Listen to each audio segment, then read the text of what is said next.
Hola, yo soy Eduardo Piedra, soy un estudiante recién egresado de la licenciatura en Ciencia Política por la Universidad de Guanajuato. Lamentablemente estamos en proceso de titulación, pero aquí andamos. Y nada, gracias por este espacio. En mis cápsulas generalmente yo les hablaré un poco sobre política, por supuesto, sobre historia, sobre la democracia o los regímenes autoritarios y demás tipos, sobre libros a veces que también me gusta leer, y sobre mucha cultura pop. Y por supuesto, uno de mis temas favoritos es mucho referente histórico o cultural sobre los movimientos LGBT en México y en el mundo. Antes de continuar, me gustaría también hacerles una advertencia, que tengo muy mal sentido del humor y pues una disculpa si nunca los logro hacer reír o no logran conectar conmigo, lo lamento. Pero bueno, otra cosa que es importante también decirles es que le den subscribe a nuestro canal de YouTube en Cambiemos la Conversación, nos den follow en Instagram, Spotify y Apple Music para que escuchen más podcasts y más cápsulas que estaremos sacando por aquí.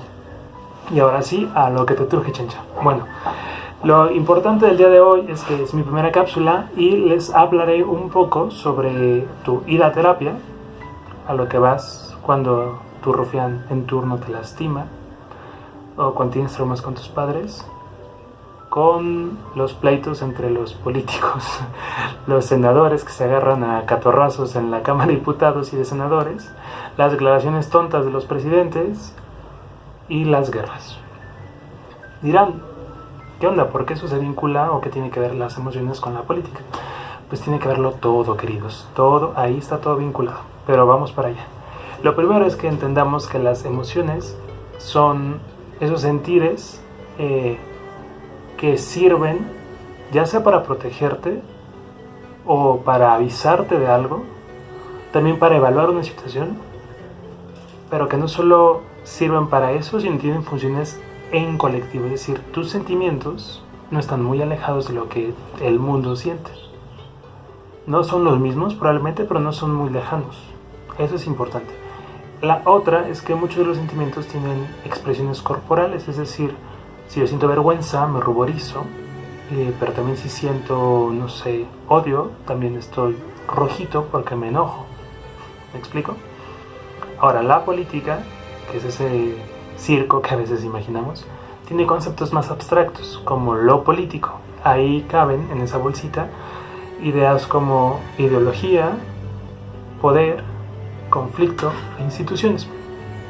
Por ideología es como entendemos, más o menos, que sería la mejor forma para gobernar a partir de qué valores.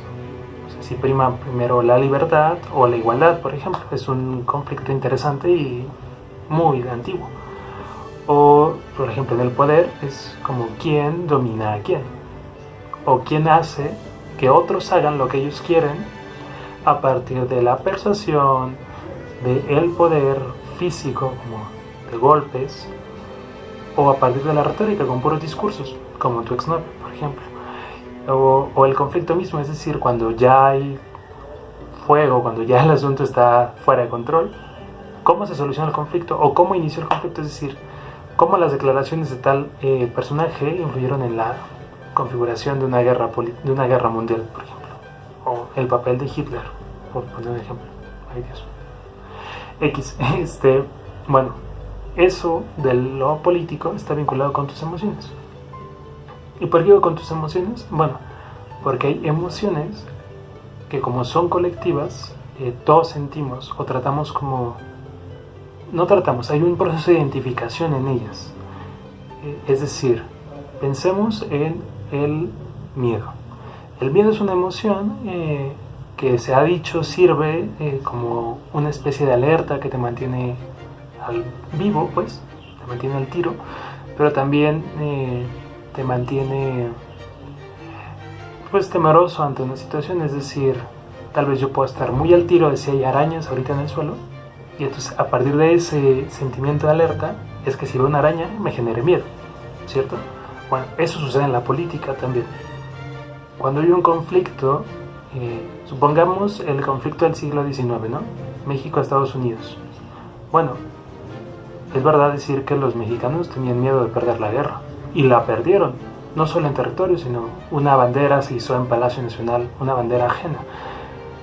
Este miedo construye una narrativa a la larga de odio que estigmatiza y separa a los pueblos. En este caso pensemos pues que los mexicanos le agarraron coraje a los estadounidenses desde antaño, desde esa guerra, y entonces hay como una diferencia cultural importante más allá del lenguaje que no nos mantiene unidos y que deriva en otras cosas como el racismo, la xenofobia. Claro, no es exclusivo, es decir, el miedo no es el causante de todos esos males, pero sí que influyó en ello.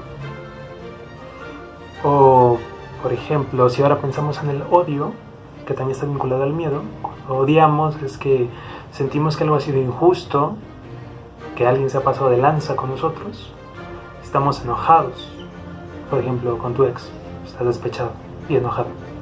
¿Me explico? Entonces, el odio también sirve en la política. Justo pensemos en Estados Unidos otra vez, en el atentado de septiembre del 2001 contra las Torres Gemelas. Bush, como presidente, da una declaración bastante incendiaria de que, chica, qué polémico. ¿Por qué? Porque era polémico porque el tipo estaba señalando a un responsable, y este responsable era el pueblo árabe y el pueblo musulmán, o sea, eran sus enemigos. Entonces el odio sirve desde sus vísceras, desde su coraje, estaba señalando a alguien como responsable. Y ese mensaje se reprodujo en cadena nacional y en medios internacionales, y entonces generó estigmas hacia la comunidad árabe y a la comunidad musulmana.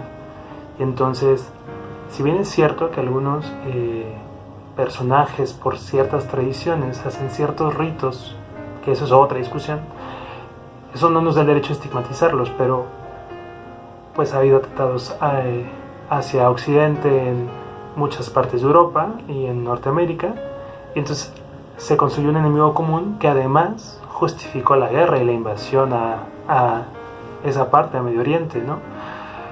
Entonces, el odio sirvió para justificar un conflicto armado.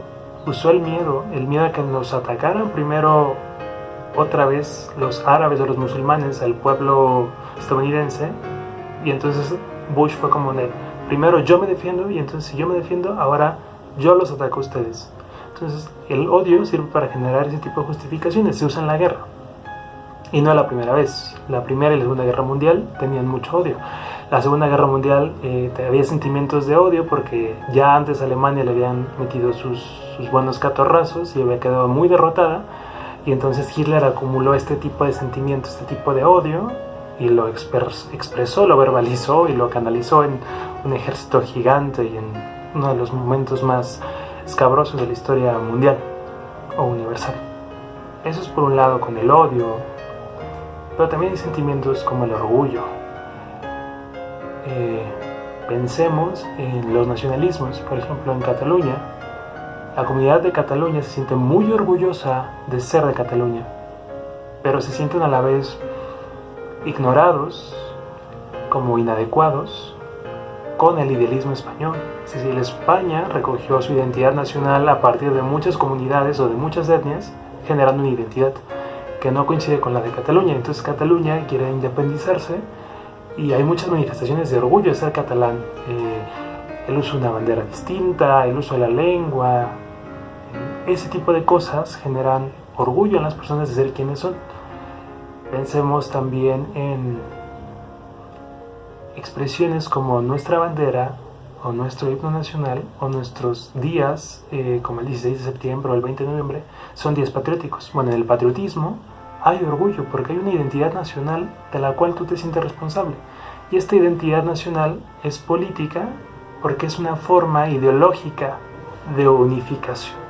Si no hubiera este sentimiento, difícilmente los norteños se llevarían chidos con los del sur. Y luego estaríamos los del limbo, como Guanajuato, Durango, San Luis, Zacatecas. Pues, o sea, ahí habría conflicto. Pero una identidad nacional nos trata de aglutinar y está chido. O los movimientos feministas mantienen cierta dignidad, que es otra emoción vinculada a la indignación, que es decir como, Nel, yo tengo dignidad, no me pisotees, no me oprimas, salgo a manifestar esa rabia, esa indignación, y lo canalizo en muchas expresiones de arte que han hecho los movimientos feministas, pero también los movimientos LGBT tienen mucho orgullo. Su nombre lo lleva, ¿no? El desfile anual del orgullo es eso, una reivindicación de los cuerpos, de decir, mira, esto soy, mírame brillar y estará bien. Acéptame y dame derechos. O más bien, concédeme la libertad de mis derechos. Ahí tengo mi orgullo. Pero también debemos hablar de emociones como el amor. Sí, pero esperemos. No se trata como de el amor romántico, aquel donde tu exnovio te jura que... No. Se trata de el amor, pero como más vinculado a la compasión. Si las sociedades o quien está en el poder, a partir de la ideología o de las instituciones o del poder, hablara sobre el amor o incentivar el amor, tendríamos una sociedad que ama sus instituciones y que las cuida. Y entonces no sería problemático, peligroso, o más bien no pasaría siquiera que nuestro presidente quisiera poner a cualquier títere en cualquier institución y entonces sea un parapeto. Porque si amamos las instituciones, las vamos a cuidar. Pero no solo a las instituciones. Si como sociedad somos una sociedad amorosa, también tendríamos menos problemas internos sobre las diferencias que existen entre nosotros. Es decir, hay cierta xenofobia aún y racismo sobre todo, por personas de menos recursos que algunos, de diferentes etnias, pero entonces si incentivamos el amor, ese tipo de cosas van a empezar a disminuir. Y no solo eso, sino también después del amor puede venir la justicia. En un país como este, donde la impunidad está a tope, incentivar el amor, obvio, ojo que no estoy diciendo Bárbara Regil y estoy diciendo que perdonemos a los agresores. No, estoy diciendo que instemos a que existan menos agresores a partir de la reeducación y a partir de la inculcación emocional. Que eso nos lleva también a entender nuestras emociones en lo individual. Es decir, tenemos que regresar a la política todas nuestras emociones. Los filósofos de antaño decían que eran importantes para ser personas de bien. Entonces, tenemos que apostarle a que la gente reconozca qué es lo que siente, lo canalice y entonces no seamos machitos golpeaparedes, sino más bien seamos varones que amen sus instituciones y que amen a todos los seres humanos. Entonces busquemos abolir cualquier tipo de opresión bajo cualquier contexto y entonces no seamos mala onda ni manchados o pesados con la gente que pasa en la calle y te pide una limosna, o tampoco, pues no sé, golpeemos paredes, insisto. El amor incentiva la justicia. Esas son como las emociones que creo, bueno, no solo yo solo repito lo que otros han dicho. Yo aquí soy una persona promedio, pero a lo que voy con esto es que incentivar estas emociones contribuye a formar una sociedad mejor.